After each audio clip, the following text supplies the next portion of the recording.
Good evening, everyone. Thank you for joining our virtual town hall for grades 3 through 5. I'm Maggie Furman, Assistant Superintendent. Thank you for joining us for this virtual town hall. I hope the information we provide tonight will alleviate at least a portion of the stress and anxiety that you are experiencing at this time. We understand this is a very stressful time for everyone, and we hope this information will be helpful. This session is set up as a webinar, so you will not be able to directly ask questions, but you can listen. And the link to submit questions to our virtual town hall Q&A is still open, as well as our Open 2020 at csdecatur.net email box. So if any lingering questions are out there tonight after the presentation, you're still welcome to submit things through those two options, as well as some additional options that I'll share with you at the end of the presentation. I just want to share at this time, we've received over 400 questions through our inboxes in various ways, and we're going to do our very best to answer questions that we have received. Many of them are already embedded into our presentation. In CSD, we have three pillars that keep our work focused on our vision and mission. And these three pillars are advancing racial equity, accelerating student learning, and building and sustaining a positive school climate. And we believe that our work in these three core areas, whether it happens in person or face-to-face, will result in our students to be their best, achieve their dreams, and make the world a better place. In our upper elementary schools, we also follow the International Baccalaureate Middle Years program as the umbrella for how instruction is designed. For those of you who are not familiar with the IB Primary Years program, your principals and teachers in the upper grades will be able to give you more information about that. Tonight's agenda is going to start with a brief introduction of our two principals from Talley Street Upper Elementary and Fifth Avenue Upper Elementary. And then Dr. Beam is going to provide an overview of the virtual learning information for grades 3 through 5. She's also going to cover a lot of the frequently asked questions that have been submitted through our inboxes. And if we have additional time, we're going to go ahead and look through what questions are coming in during the presentation and answer those after we go through the frequently asked questions that we've already gone through. Finally, at the end, I'm going to share some more information about what are the next steps that we are taking as a district to plan for in-person instruction as soon as possible. So I want to welcome our two principals to our virtual town hall. We have Mr. Billy Heaton. He is the principal from Talley Upper Elementary. Billy, you want to say hi? Good afternoon, everyone. We also have Miss Karen Newton Scott. She is our principal at F.AVE Elementary School, and we are glad to have her here. Karen, would you like to say hi? Good evening, everyone. And I've already introduced myself, Maggie Furman, Assistant Superintendent, and I am going to pass over our agenda tonight now to Dr. Kristy Beam, our Executive Director for Curriculum and Instruction. Hello and welcome, everyone. This quote that you are seeing has been my guiding light since March. The future is uncertain, but this uncertainty is at the very heart of human creativity.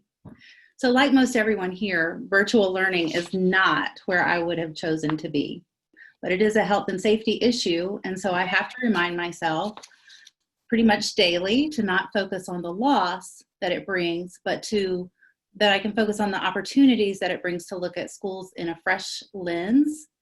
And while there have been some very difficult decisions made about whether to return virtually or face-to-face, my role in it is to ensure that we're offering students the best instruction regardless of the environment. So I'd like to give you just a little look at classroom face-to-face learning versus virtual learning. So the classroom in 2020 looks a little different than it did when we were in school. And as Dr. Furman said, our upper elementary schools follow the IB Primary Years program as the framework of designing our instruction. So that means that our upper elementary communities will continue to embrace the IB learner profile, which is we expect our students to be knowledgeable, caring, risk takers, open-minded thinkers, And as we have expressed the outcomes for students who have matriculated through the IB program, we will continue to support international mindedness and hold guided inquiry, as our core of our instructional design. The curriculum continues to be centered around the 6 transdisciplinary units of inquiry that IB has set forth as the framework. So the expectations in today's classroom are that they are student-centered, that they are collaborative, and that they are problem-based. So that means an example of a lesson might be one where a teacher starts with a short lesson where they unpack the learning target to ensure that students understand what they will be learning in the lesson.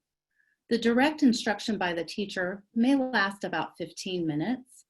And then students might work independently or in small groups while a teacher is monitoring the learning, or working with small groups of students. Then the class might come back together for a debrief and an assessment of learning. It's important to understand that so we can think about what that might translate to online. So it could look very similar online. There might be a short whole group live or recorded lesson. There might be small group meetings with the teacher while other students are working independently. And then everyone might come back together for a close or reflection on learning.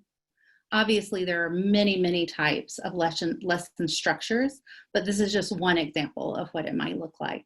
Just like in the building, a lesson might include time with the teacher, time with digital resources, and time for independent practice.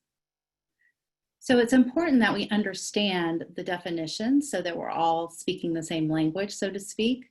So in the schedules that you received, when it says live learning, you might see a mix of the synchronous and asynchronous. As I explained, you might have class meetings, you might have whole group sessions, small group sessions, individual check-ins with the teacher.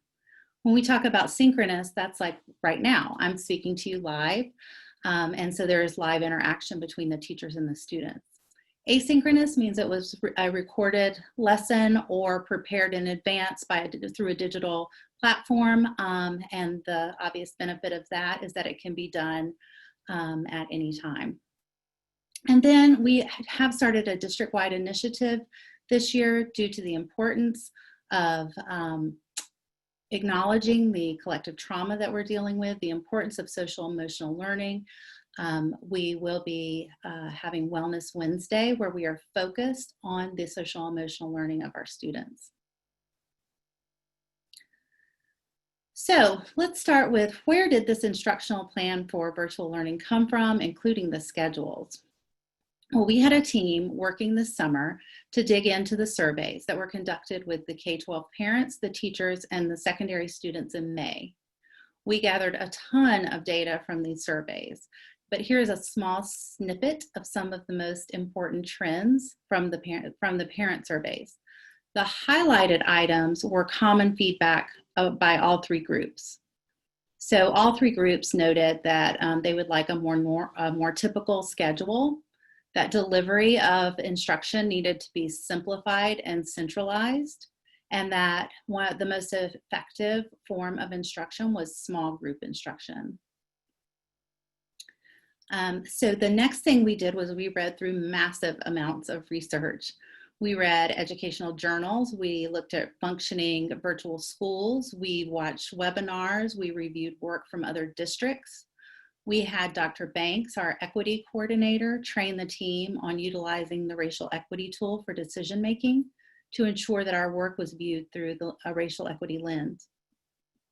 So here are some guidelines suggested in the research that we tried to follow when creating guidelines and schedules that were recommended to the district leaders.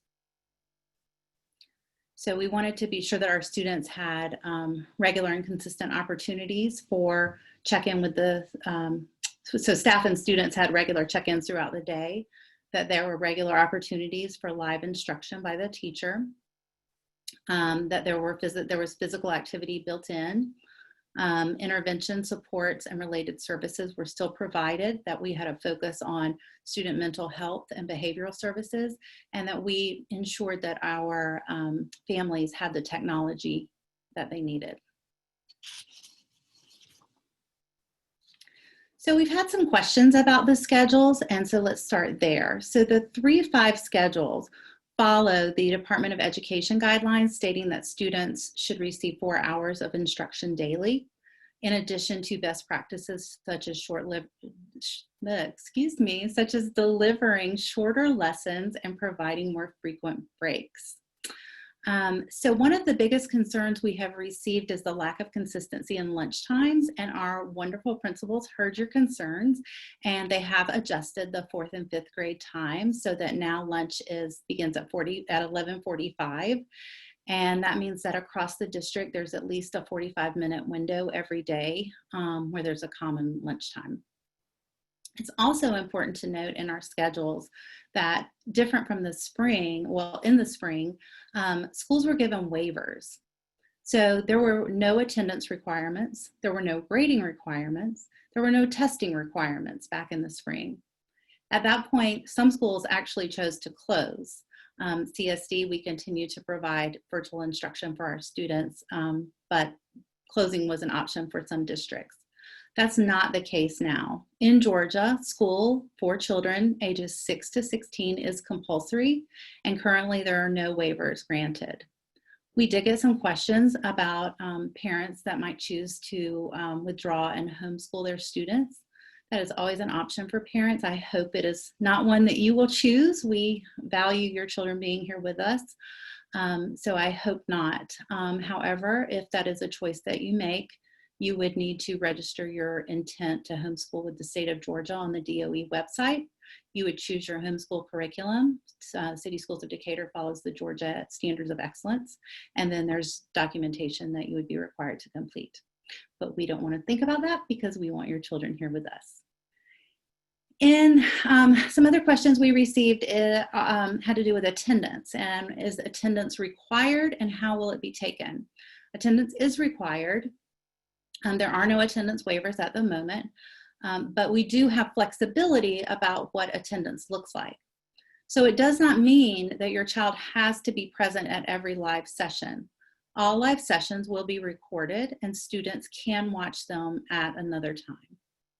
In elementary school, we take attendance daily, so once in the morning, not by period like in secondary school.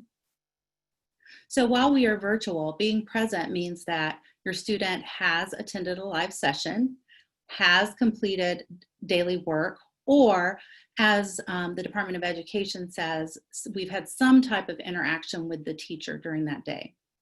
So just like in the building, attendance and achievement are two different things. So a student can be present but not participating or things like that. So those are two different concerns that are things that we acknowledge in school. So attendance just is that the teacher has seen the student or has had contact with the student within a day. We do, however, want students at all the live sessions, just as we want our students in the building each day. There is no way we can replicate the live instruction. It will be recorded, as I said, but it is important for your children to meet with their teacher as much as possible. And students are accountable for the learning just as if they were absent in the building. So, so our next question. We had some concerns about the amount of screen time and students sitting in front of the screen. Unfortunately, school always involves a lot of sitting. We try to combat that by building in lots of breaks, by getting the students up and moving during their lessons. And we try to keep our lessons short for younger students in elementary. Screen time is, of course, a concern for all of us. But it is important to note, most organizations, such as the American Association of Pediatrics, does make the distinction between passive screen time and active screen time. Passive screen time where they're just watching, and active screen time where they're engaged in learning and connecting with others. These organizations also suggest combating any potential negative effects by seriously limiting screen time outside of learning. So try to limit when they're not in school, try to limit that screen time, and also ensuring that children get the recommended 3 hours a day of physical activity. So speaking of physical activity, we did have some questions about specials and specifically PE. So I was able to speak with some of the specials teachers and the PE teachers, and they will all follow the guidelines set forth by the CSD Virtual Learning Handbook and the schedules set by the school. And they are all working diligently to ensure the content and experiences that they deliver are equitable, engaging, and best practices. Weekly lessons will connect with the Georgia Performance Standards using a variety of resources and tools, and students can expect lessons from their teachers each week, be provided choices, complete a physical activity log in PE, and demonstrate their knowledge and level of enjoyment using Google education tools. The CSD physical education teachers I spoke with said that they look forward to inspiring and empowering students enrolled in CSD to be lifelong movers and advocates for their own health during virtual learning. We did get a lot of questions about how families can manage this and work from home as well. I do not have a good answer for that, and I know that is a massive problem or challenge that is facing families worldwide. This is an incredibly stressful situation, and we do understand that. And that's why we want to offer as much flexibility as we can. I also suggest that you adopt the motto that the Georgia Department of Education has set forth, as we have, and that is that we must choose compassion over compliance. We understand there are some working families or working parents that do not have flexibility with their schedule. I can suggest that you try to be creative, try to divide up your day or week differently than you typically would. I think we've all noticed time has taken on a different meaning since March. Maybe you can support your child in the evening or on weekends. Maybe you can find time for them to attend some live sessions every day or some days every week. Routines and schedules are important for all of us, especially children. So try to find what will work for your family and try to create a daily or weekly routine. We also received some really good questions about specific ways that parents can support their students, like prompting students to log on, using timers to be on time for the live sessions, and support students in managing their schedule, how parents can check in with what students are supposed to be doing, and things like that. Those are excellent questions that actually help me think of some more resources that we can provide you with, so I appreciate that. Supplies that you need and an overview of the week will be provided in advance so that parents can get organized or help your students get organized and make sure you have all the materials you need. We've created a website with resources and organizational tools to help families set up for home learning. And it is a work in progress. We're updating it constantly, and we are adding resources for you. And like I said, you guys gave me some great ideas of things that we can add to help you. And so I would suggest that you check out our website. That would be a great thing. The information on the website and a parent handbook will be coming home this week. So please look forward for that. That has a wealth of information and resources for you. In addition, I would suggest that you communicate with your teacher. If your child cannot attend every session or your child is struggling to complete things, our teachers are creative and passionate, and if you communicate with them, they will definitely try to help you.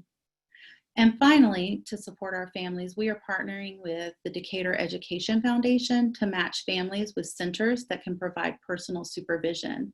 In addition to childcare support, they are working on providing learning and mentoring support, student behavioral health support, and parent support, and resources for parents as well. So as we talked about previously, lessons can look many different ways, and the exact amount of time that children are in front of the screen will depend on the specific lesson design. But we have accountability for providing a full day of instruction, and currently our only avenue to do that is virtually. So while we're aware of And as I mentioned before, we really try to acknowledge that active screen time that the students are learning. It can also be hard for us to judge lesson effectiveness online sometimes. So if you find that your child's day is not flowing well, please provide the teacher with feedback so he or she can make adjustments. Administrators will be observing and providing feedback to teachers as well, but that's a snapshot and you have the big picture. So if we work together, we can continuously improve the experience for our students. We are aware that parents want to work together and support their students, and we are asking that teachers across the district by grade level are collaborating and covering the same standards each week.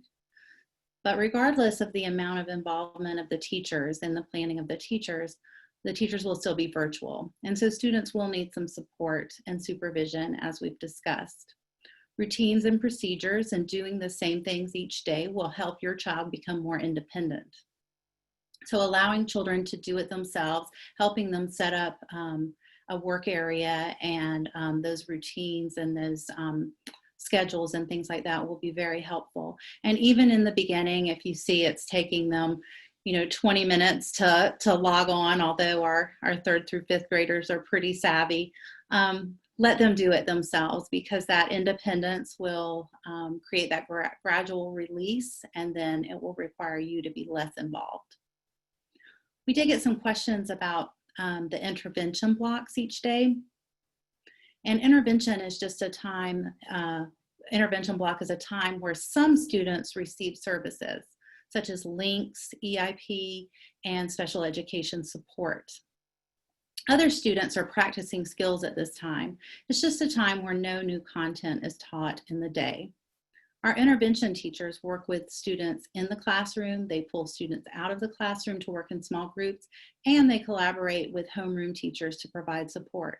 And all of those types of support will still continue in the virtual world. As far as assessments, we will continue to screen our students this year to determine our students' level of readiness and their current levels. We are not planning our typical type of our typical assessments that we give each year, however. In 3rd through 5th grade, we will be using the iReady diagnostic. It's an adaptive assessment designed to provide teachers with actionable insight into student need. And then the diagnostic results set a personalized learning path for each student, ensuring that they're working on instruction that matches their unique needs. Now, it is important to note, like all the information in this presentation, it is accurate as of right now. As of right now, Georgia has applied for a federal testing waiver, but that has not been approved at this time. So we are still waiting on that. There were some questions about homework. Independent practice outside of lessons will be consistent across the grade level. Homework in the first 6 weeks of school, where we are focused on norms, routines, and building classroom culture, will be primarily independent reading. So what are some next steps? Next steps, you have received information from your school about picking up packets, materials, and supplies on August the 12th. We will also be, you should also look for that parent handbook, like I said, will be coming home this week, as well as information about the website that I mentioned as well. So those are some great resources for you to find some supports and help and training that you need. Thank you, Dr. Beam. We had a couple questions roll in while you were going through your presentation. And are you ready to answer some live questions that came in? I can certainly try. Okay. So we did have a question about the Media Center and checking out books for students. Can you elaborate a little bit more on how we can do or what our plans are for contactless checkout for students? Yeah, so each school is working on a plan, but we do have some district ideas up our sleeves as well. We have discussed with transportation and we are still ironing out the details, but we are hoping to implement a bookmobile type situation called the Flybrary. I've got to learn to pronounce it. But every school will have an opportunity for students to collect library books, and we will keep books in the hands of our students for sure. Wonderful. Another question that came in, and this was from it sounds like it's from a parent from F.AVE, and it must be a rising third grader because they're wondering what the difference is between a cast gathering and a casting call. Right. So the cast gathering, and Talley Street calls it their crew meeting, it's a morning meeting, and it's a time where we really create that sense of belonging for our students. We come together. It's focused on classroom culture building, getting to know our students, peer relations, that social emotional piece that's so important. Also expectation building and setting norms and routines. So very important time. Cast call is, Talley Street refers to it just as their intervention block, as I had talked about earlier. That's a time where students get what they need during the day. So if students receive additional support or link services, special ed services, additional supports, then they receive that. That is a designated time that all students can get what they need. Do you know why they call it cast? I don't. A little bit of trivia for you, Dr. Beam, because a group of falcons are called a cast. And the falcon, the F.AVE, their mascot are the falcons. So that's why it's a cast gathering. It's a group of falcons. Well, and see, my mind went to like a cast, like a movie cast. That is so interesting. Thank you for sharing that. I didn't know that. Yeah. Karen, did you want to share something? No, nothing, but you get the prize for knowing that. Thank you, Karen. Dr. B, one more question came in that I thought was really pertinent to some of the concerns that I think are out there, and it's about counseling services. Do we know if counselors are going to be available to meet with students, either one-on-one or in small groups? Yes, so counseling services will still be available to our students. Our counselors will still be holding their small group, the small groups that they typically do in the schools. We also, in addition to that, have the Wellness Wednesday, where we'll be delivering C Learning, which is a new social emotional learning curriculum that will be rolled out this year. And then we also have additional, should students need it, there is additional supports and their counseling services available. So please reach out if a student you feel a student needs additional services, sure.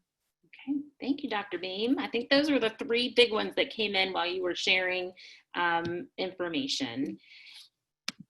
So parents, you may be thinking about what are some next steps that you can take. And Dr. Beam already mentioned to look for information from your school principal. Your school principal, Miss Newton Scott and Mr. Heaton, are going to be your best resource for information and getting questions answered if we did not cover them this evening in this virtual town hall.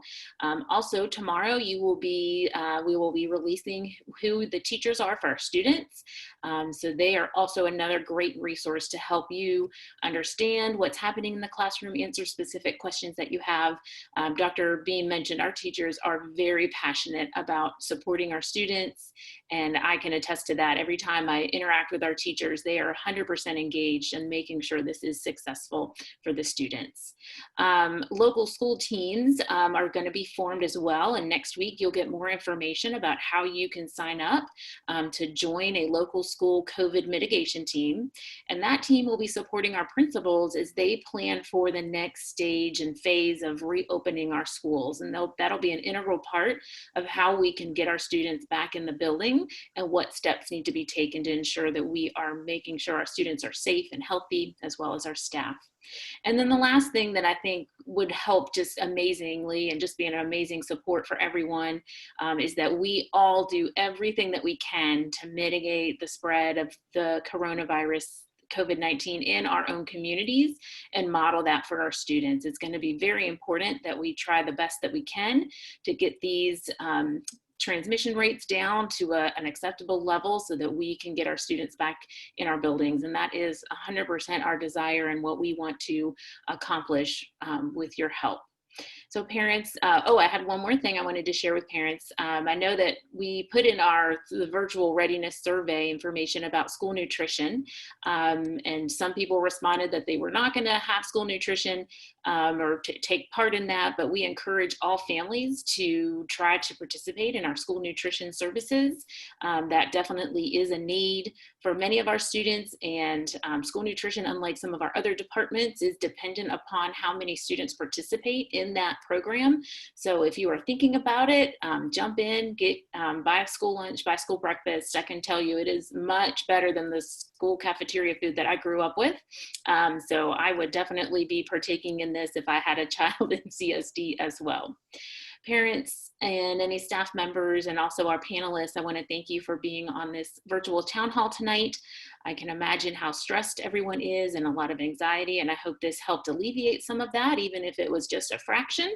So the next step is reach out to your teachers, reach out to your school principals.